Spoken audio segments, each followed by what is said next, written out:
জানিয়ে দিব হাতে থাকা সর্বশেষ আপডেট বাংলা সংবাদ। প্রথমেই সংবাদ শিরোনাম। পার্লামেন্টের সিট দিয়ে আমাদের কিনতে পারবেন না বলেছেন হাসনাত। এরপর জানিয়ে দিব বিএনপির বিরুদ্ধে নানা ষড়যন্ত্র হচ্ছে বলেছেন জুয়েল। এদিকে জামালপুরে আওয়ামী লীগের ৯ নেতাকর্মী গ্রেফতার। আরও জানিয়ে দিব ক্ষমতায় গেলে শিক্ষা সংস্কার কমিশন গঠন করবে বিএনপি। সর্বশেষ জানিয়ে দিব নিরাপদ আশ্রয়ে হাসিনার স্বজনরা। এতক্ষণ শুনছিলেন সংবাদ শিরোনাম, এবারে বিস্তারিত। তবে অনুরোধ থাকবে ভিডিওটিতে একটি লাইক করবেন এবং কমেন্ট করে জানিয়ে দিবেন কোন জেলা থেকে আপনি আমাদের এই ভিডিওটি দেখছেন। পার্লামেন্টে সিট দিয়ে আমাদের কিনতে পারবেন না বলেছেন হাসনাত আব্দুল্লাহ। বৈষম্য বিরোধী ছাত্র আন্দোলনের কেন্দ্রীয় কমিটির আহ্বায়ক হাসনাত আব্দুল্লাহ বলেছেন, আপনারা আমাদেরকে আসনের লোভ দেখাবেন না, পার্লামেন্টে কোনো সিট দিয়ে আমাদেরকে কিনতে পারবেন না। আমরা তরুণ প্রজন্ম যতদিন রাজপথে আছি আমাদেরকে শেখ হাসিনা কিনতে পারে নাই, আপনারাও কিনতে পারবেন না। কোনো রাজনৈতিক দল আমাদেরকে কিনতে পারবে না। সোমবার ২৭ জানুয়ারি বিকাল ৪টায় চুয়াডাঙ্গার জেলা শিল্পকলা একাডেমির মুক্ত মঞ্চে জাতীয় নাগরিক কমিটির আয়োজনে চুয়াডাঙ্গা রাইজিং সমাবেশে প্রধান অতিথির বক্তব্যে তিনি এসব কথা বলেন।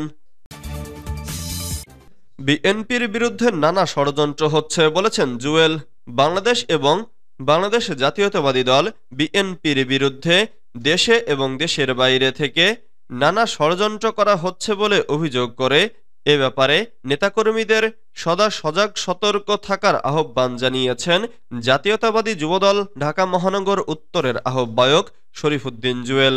সোমবার ২৭ জানুয়ারি রাজধানীর ভাটারা থানাধীন ১৭ নং ওয়ার্ড যুবদলের কর্মী সভায় প্রধান অতিথির বক্তব্যে একথা বলেন তিনি।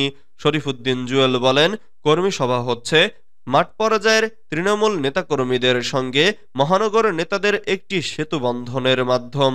তিনি বলেন, যারা আন্দোলন সংগ্রামে গুরুত্বপূর্ণ ভূমিকা রেখেছে, যারা হামলা মামলার শিকার হয়েছে এবং যারা ৫ আগস্টের পর রাজনৈতিকভাবে চরিত্র হারায়নি, তারাই একমাত্র যুবদলে স্থান পাবে।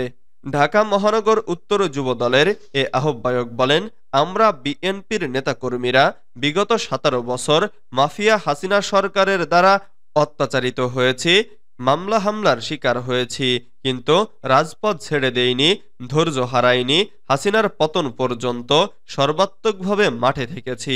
তিনি বলেন, ৫ আগস্ট জনরোষের কবলে পড়ে হাসিনা ভারতে পালিয়ে গেছে, কিন্তু তার দোসরদের এদেশে রেখে গেছে, যারা গিরগিটির মতো প্রতিনিয়ত রং বদলাচ্ছে। বাংলাদেশে যেন একটি অবাধ ও সুষ্ঠু নির্বাচন অনুষ্ঠিত না হয়, সেজন্য হাসিনার দোসররা এখনও ষড়যন্ত্র করছে। এদের ব্যাপারে যুবদলের নেতাকর্মীদের সর্বদা সজাগ ও সতর্ক থাকতে হবে, তাদের সফল হতে দেয়া যাবে না। জামালপুরে আওয়ামী লীগের ৯ নেতাকর্মী গ্রেফতার। জামালপুরে জুলাই আগস্টের ঘটনায় সম্পৃক্ততা থাকার অভিযোগে আওয়ামী লীগ ও ছাত্রলীগের ৯ নেতাকর্মীকে গ্রেফতার করা হয়েছে।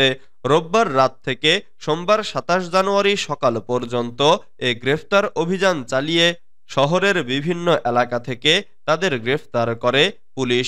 জামালপুর সদর থানার ওসি আবু ফয়সাল মোহাম্মদ আতিক বিষয়টি কালবেলাকে নিশ্চিত করেছেন।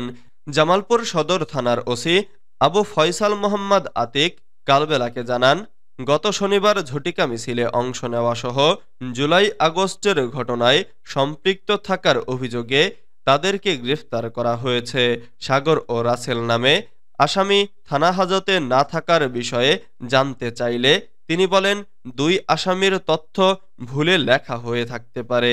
৭ জন আসামি থানা হাজতে আছে, তাদেরকে আদালতে পাঠানোর প্রস্তুতি চলছে। গত শনিবার সকালে মুজিব বাহিনী নামে জামালপুর জেলা যুবলীগের কয়েকজন কর্মী ঝটিকা মিছিল করে। এ ঘটনার প্রতিবাদে জামালপুর শহরে রোববার সারাদিন প্রতিবাদ কর্মসূচি পালন করে বৈষম্য বিরোধী ছাত্র আন্দোলনের নেতারা। ক্ষমতায় গেলে শিক্ষা সংস্কার কমিশন গঠন করবে বিএনপি। বিএনপির যুগ্ম মহাসচিব সৈয়দ ইমরান সালেহ প্রিন্স বলেছেন, জনগণের রায় নিয়ে বিএনপি রাষ্ট্র ক্ষমতায় অধিষ্ঠিত হলে শিক্ষা সংস্কার কমিশন গঠন করবে এবং এ কমিশনের মাধ্যমে নৈতিকতা এবং ধর্মীয় ও সামাজিক মূল্যবোধের আলোকে জীবননির্ভর ও কর্মমুখী শিক্ষা ব্যবস্থা গড়ে তুলবে। সোমবার ২৭ জানুয়ারি সকালে ময়মনসিংহের হালুয়াঘাট উপজেলার ধারা উচ্চ বিদ্যালয়ে বার্ষিক ক্রীড়া প্রতিযোগিতা ও সাংস্কৃতিক অনুষ্ঠান উদ্বোধনকালে কথা বলেন তিনি। অনুষ্ঠানে ইমরান সালেহ প্রিন্স বলেন, আওয়ামী লীগ দলীয়করণ ও রাজনীতিকরণের মাধ্যমে শিক্ষা ব্যবস্থা ধ্বংস করে দিয়েছিল। শিক্ষা ব্যবস্থা থেকে নীতি নৈতিকতা, ধর্মীয় ও সামাজিক মূল্যবোধ তুলে নেওয়া হয়েছিল। শিক্ষা কারিকুলামে জীবন নির্ভর ও কর্মমুখী কোনো বিষয় অন্তর্ভুক্ত করা হয়নি, যে কারণে বাস্তবমুখী শিক্ষা ছিল অনুপস্থিত। নিরাপদ আশ্রয়ে হাসিনার স্বজনরা। আওয়ামী লীগ এবং সহযোগী সংগঠনের নেতাকর্মী, সাবেক এমপি মন্ত্রীদের প্রায় সবাই হামলা মামলায় জর্জরিত হলেও নিরাপদ আশ্রয়ে রয়েছেন সাবেক প্রধানমন্ত্রী শেখ হাসিনার নিকট স্বজনরা। এরা গত ১৫.৫ বছরে সরকারের মন্ত্রী, এমপি, মেয়র হওয়া ছাড়াও আওয়ামী লীগের কেন্দ্রীয় সদস্যসহ সহযোগী ভ্রাতৃপ্রতিম সংগঠনের গুরুত্বপূর্ণ পদ দখল করেছিল।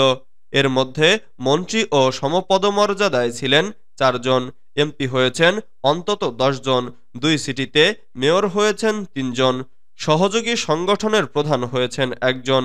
বৈধ ও অবৈধভাবে সর্বোচ্চ সুবিধায় ছিলেন তারা, অথচ পট পরিবর্তনের সঙ্গে সঙ্গে তারা সবাই আগে নিরাপদ আশ্রয়ে চলে গেছেন।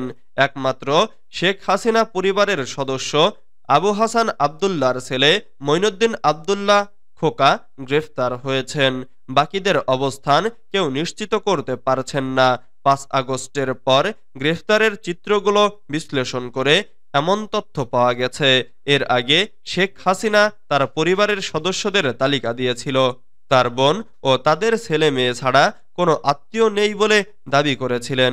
পরিবারের সদস্য ছাড়াও তার নিকটাত্মীয় রয়েছেন, যারা দীর্ঘদিন ক্ষমতার দাপট দেখিয়ে চলেছেন, শাসন ও শোষণ করেছেন, নিয়ন্ত্রণ করেছেন রাষ্ট্র ক্ষমতার সবকিছু। একাদশ জাতীয় সংসদ নির্বাচনের পর মন্ত্রিসভার বৈঠকে প্রধানমন্ত্রী শেখ হাসিনা বলেছিলেন, আমার কিছু আত্মীয় স্বজন ঝড়ের পূর্বাভাস আগাম পেয়ে যান, তখন তারা দেশ ছাড়েন, আবার সুসময় হলেই দেশে ফিরে এসে হাজির হন।